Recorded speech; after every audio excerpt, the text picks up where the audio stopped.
Gold hub తాకట్టులో ఉన్న బంగారాన్ని విడిపించి కొనబడును. అదే రోజు ఆన్లైన్ ధరకు కొని డబ్బులు ఇవ్వబడును. ఆంధ్రప్రదేశ్లో మరోసారి నాలుగోసారి ముఖ్యమంత్రిగా నారా చంద్రబాబు నాయుడు ఆయన మంత్రివర్గంతో కొలువు తీరబోతా ఉన్నాడు.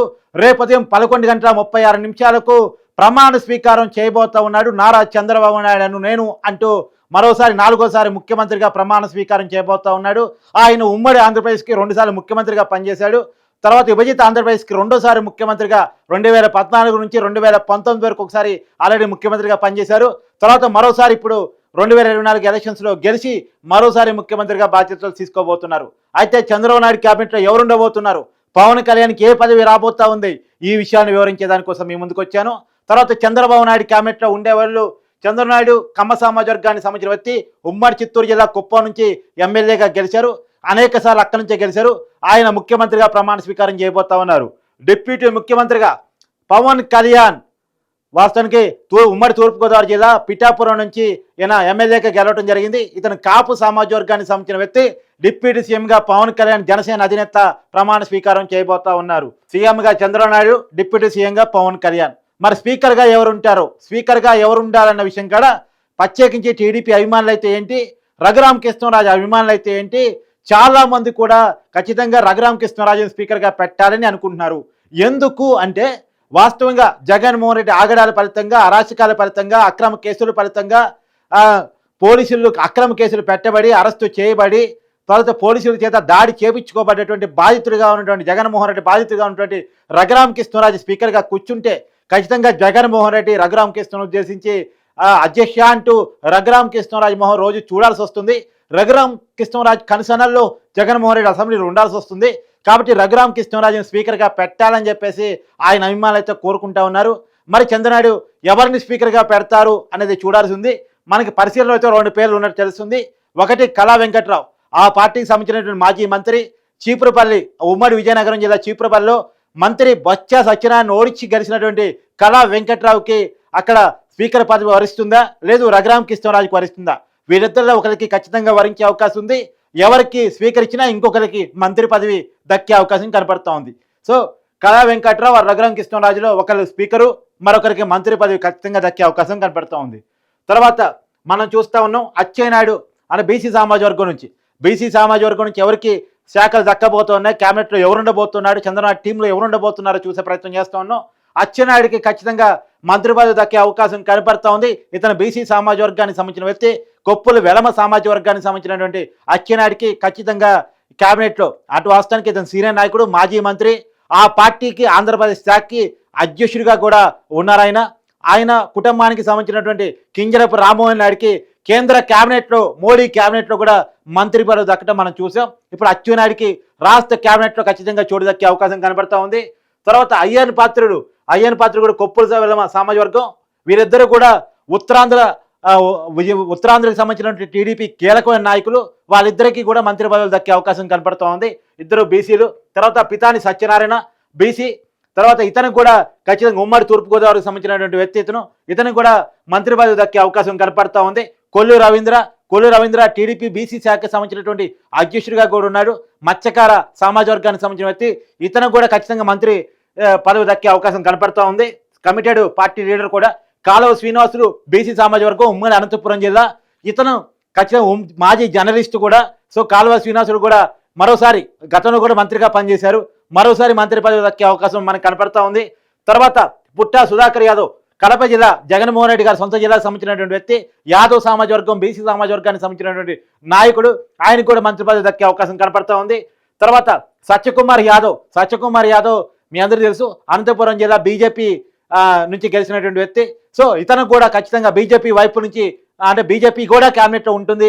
జనసేన, బీజేపీ, టీడీపీతో కలిపినటువంటి క్యాబినెట్ ఉండబోతుంది. కాబట్టి బీజేపీ పార్టీ నుంచి సత్యకుమార్ యాదవ్ కూడా క్యాబినెట్లో ఉండబోతా ఉన్నారు. 2014 కూడా బీజేపీ నుంచి 2 మంత్రులు ఉండటం జరిగింది. ఈసారి కూడా 2 మంత్రులు బీజేపీ వైపు నుంచి, 4 మంత్రులు జనసేన వైపు నుంచి ఉండబోతున్నట్టు మన సమాచారం అంతా ఉంది. సో సత్యకుమార్ యాదవ్ బీజేపీ వైపు నుంచి మంత్రిగా ఉండబోతా ఉన్నారు. తర్వాత కొనతారు రామకృష్ణ జనసేన పార్టీ నుంచి గౌరవ సామాజిక వర్గానికి సంబంధించిన వ్యక్తి.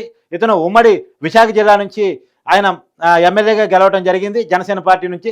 ఆయనకు కూడా మంత్రి పదవి దక్కే అవకాశం కనపడుతూ ఉంది. సో వీరైతే ఉండే అవకాశం కనపడుతోంది.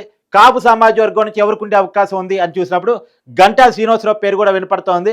మరి గంటా శ్రీనివాసరావు కొంతమంది డౌట్ అంటున్నారు, కొంతమంది ఖచ్చితంగా మంత్రి ఉంటాడు, ఆయన విద్యాశాఖ కేటాయిస్తారు, గతంలో కూడా విద్యాశాఖ మంత్రిగా పనిచేస్తారని చెప్పేసి అంటూ ఉన్నారు. కానీ గంటా శ్రీనివాసరావు విషయంలో లోకేష్ కొంత కినుక వహించాలని కూడా చెప్తా ఉన్నారు. ఎందుకంటే గత కొన్నాళ్ళుగా 2019 నుంచి 2024 వరకు టీడీపీలోనే కొనసాగినప్పటికీ కూడా కొంత కమిటెడ్గా లేరు, అటు ఇటు ఊగిసలాడాడు. చివరిలో మళ్ళా కమిటెడ్గా ముందుకు వచ్చాడు.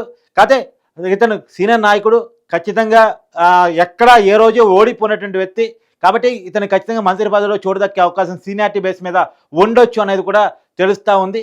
సో కాపు సామాజిక వర్గానికి సంబంధించిన వ్యక్తి గంటా శ్రీనివాసరావుకి మంత్రులు దక్కిదా లేదా రేపు చూడాల్సి ఉంది. తర్వాత నిమ్మల రామానాయుడు మీ అందరికీ తెలుసు, పాలకొల్లు అంటే ఉమ్మడి పశ్చిమ గోదావరి జిల్లా పాలకొండ నియోజకవర్గం నుంచి ఎమ్మెల్యేగా గెలవడం జరిగింది. గతంలో కూడా అంటే జగన్ వేవ్లో కూడా 2019లో కూడా గెలిచిన ఎమ్మెల్యేలో రామానాయుడు కూడా ఒకడు, చాలా కమిటెడ్ ఆ పార్టీకి. సో రామానాయుడికి ఖచ్చితంగా నో డౌట్ 100% ఖచ్చితంగా నిమ్మల రామానాయుడికి మంత్రి పదవి వరించే అవకాశం కనపడతా ఉంది. తర్వాత బోండా ఉమ ఉమ్మడి కృష్ణా జిల్లాకు సంబంధించినటువంటి విజయవాడ సెంట్రల్ ఎమ్మెల్యేగా ఎన్నిక కావడం జరిగింది. ఇతను కామసభ జరిగిన సంబంధించిన వ్యక్తే, ఇతను కూడా మంత్రి పదవి దక్కే అవకాశం కనపడతా ఉంది.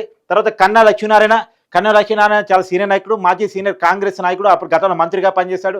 తర్వాత బీజేపీ రాష్ట్ర అధ్యక్షుడిగా పనిచేశారు. ఇప్పుడు టీడీపీలో వచ్చారు. టీడీపీలో సత్తెనపల్లి నుంచి అంబటిరామును ఓడించి గెలవడం జరిగింది. సో కన్నా లక్ష్మీనారాయణ ఉమ్మడి గుంటూరు జిల్లాకు సంబంధించిన వ్యక్తి, ఆయనకు కూడా మంత్రి పదవి దక్కే అవకాశం కనపడతా ఉంది.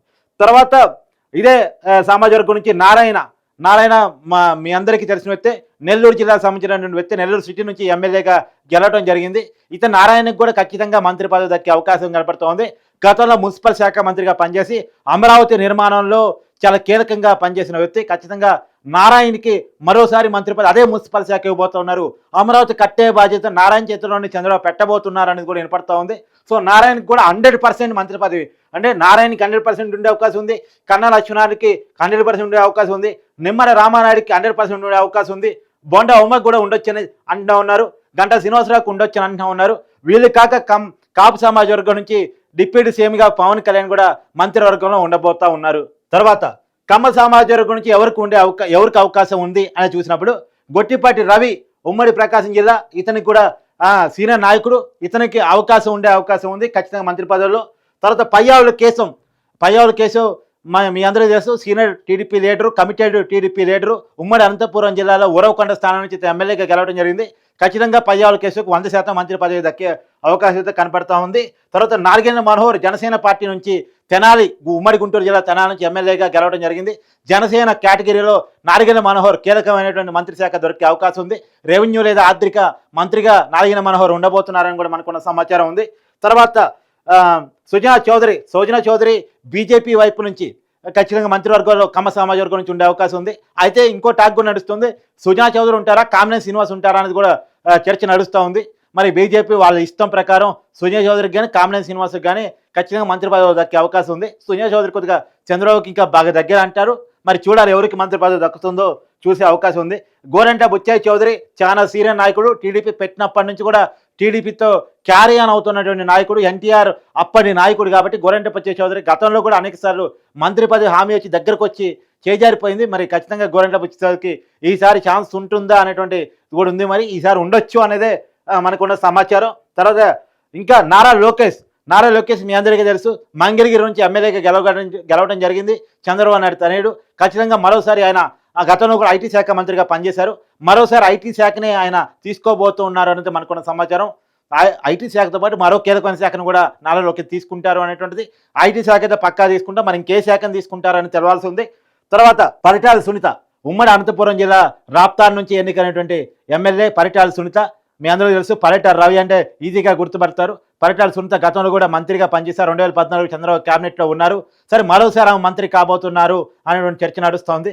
ఖచ్చితంగా 1, 2, 3, 4, 5, 6, 7 ఏడుగుల్లో కనీసం 6 ఖచ్చితంగా ఎవరికైనా ఒక్కరికి మిస్ అయినా సరే ఆ 6 ఖచ్చితంగా మంత్రి పదవులు ఉండే అవకాశం ఉంది. ఖచ్చితంగా కమ్మ సమాజ వర్గం నుంచి 6 మంత్రి పదవులు ఉండే అవకాశం అయితే కనపడతా ఉంది. తర్వాత ఎస్సీలో ఎవరికి ఉండే అవకాశం ఉంది అని చూసినప్పుడు ఎస్సీలో వంగల్పూడి అనిత పాయికరాపేట నుంచి ఆమె గెలవడం జరిగింది. ఎస్సీ మాదిక సమాజ వర్గానికి సంబంధించిన వ్యక్తి. ఆమెకు హోమ్ మినిస్టర్ ఇవ్వబోతూ ఉన్నారు. ఎందుకంటే జగన్మోహన్ రెడ్డి తన పరిపాలన క్రమంలో తన ముఖ్యమంత్రిగా ఉన్నప్పుడు ఖచ్చితంగా ఎస్సీలకే హోంమంత్రి పదవి ఇచ్చారు కాబట్టి అదే ట్రెండ్ కంటిన్యూ చేయాలి, అది మంచి వరవడే కాబట్టి హోమ్ మినిస్టర్ ఒక దళిత మహిళకి ఇవ్వాలి అనేటువంటి కారణంతో సో వంగలపూడి అనితకి పాయకరావుపేట అంటే ఉమ్మడి విశాఖపట్నం జిల్లా పాయకరావుపేట నుంచి ఎమ్మెల్యేగా ఎరవడం జరిగింది. So home minister Vangalapudi Anitha కాబోతున్నారని కూడా చర్చ నడుస్తూ ఉంది. సో నక్కా ఆనందబాబు ఉమ్మడి గుంటూరు జిల్లా నుంచి ప్రాతినిధ్యం వహిస్తున్నారు. ఆయన వేమూరు నియోజకవర్గం నుంచి ఎమ్మెల్యేగా గెలుపొందారు. ఎస్సీ మాల, ఆయనకు కూడా మంత్రి పదవి దక్కబోతా ఉంది అనేటువంటిది మనకున్న సమాచారం. ఇంకా స్వామి ఎవరైతే కొండేపి ఉమ్మడి ప్రకాశం జిల్లా కొండేపి నుంచి గతంలో కూడా అంటే జగన్ వేవులో కూడా 2019లో కూడా టీడీపీ నుంచి గెలవగలిగినటువంటి వ్యక్తి కొండేపి స్వామి ఇతను కూడా ఎస్సీ సామాజిక వర్గానికి సంబంధించిన వ్యక్తి. ఇతను కూడా ఖచ్చితంగా మంత్రి పదవి ఉండే అవకాశం కనపడతా ఉంది. తర్వాత బాలరాజు, చిర్రి బాలరాజు, ఇతను జనసేన పార్టీ నుంచి గెలిచారు. అతను ఎస్టీ సామాజిక వర్గానికి సంబంధించిన వ్యక్తి. ఇతని ఖచ్చితంగా జనసేన వైపు నుంచి ఖచ్చితంగా మంత్రివర్గంలో చూడదక్కే అవకాశం ఉందని కనపడతా ఉంది. సో జనసేనకి 4 మంత్రి పదవుల వరకు వచ్చే అవకాశం ఉంది. చిర్రి బాలరాజుకి ఎస్టీ సమాజ వర్గానికి సంబంధించినటువంటి నాయకుడు, పోలవరం ఎమ్మెల్యేగా గెలిచినటువంటి చిర్రి బాలరాజు ఖచ్చితంగా మంత్రి పదవులు 100% అవకాశం ఉండే అవకాశం కనపడతా ఉంది. తర్వాత రఘురాం కృష్ణరాజు, ఇతను స్పీకరు లేదా మంత్రిగా ఉండే అవకాశం ఉంది. తర్వాత కోటమిరెడ్డి శ్రీధర్ రెడ్డి, ఇతను రెడ్డి సామాజిక వర్గానికి సంబంధించిన వ్యక్తి. ఇతను నెల్లూరు రూరల్ నుంచి గెలవడం జరిగింది. ఇతనికి మంత్రి పదవి నుంచి అవకాశం కనపడతా ఉంది. తర్వాత నల్లారి కిషోర్ కుమార్ రెడ్డి, ఇతను ఉమ్మడి చిత్తూరు జిల్లాకు సంబంధించిన నాయకుడు. ఇతను టీడీపీ నుంచి గెలవడం జరిగింది. ఇతను కూడా మంత్రివర్గంలో ఖచ్చితంగా చోటుదక్కే అవకాశం కనపడతా ఉంది. భూమిరెడ్డి రాజగోపాల్ రెడ్డి, ఇతను ఎమ్మెల్సీగా ఉన్నారు. ఇతను రాయలసీమ వెస్ట్ నుంచి పట్టభద్రుల ఎమ్మెల్సీగా పోటీ చేసి 2023లో అంటే ఈ ఎన్నికల కంటే సంవత్సరాల ముందే, దగ్గర 2 సంవత్సరాల ముందే ఖచ్చితంగా ఎమ్మెల్సీగా గెలిచి వైసీపీ వ్యతిరేకత రాయలసీమలో కూడా ఉంది. ఇతను పులివెందులకు సంబంధించిన వ్యక్తి. సో రాయలసీమ వెస్టులో కడప, కర్నూలు, చిత్తూరు, అంటే రాయలసీమ వెస్ట్ అంటే వైసీపీ కంచుకోట అని చెప్తా ఉంటారు. దాంట్లో పులివెందు నియోజకవర్గం కూడా ఉంది.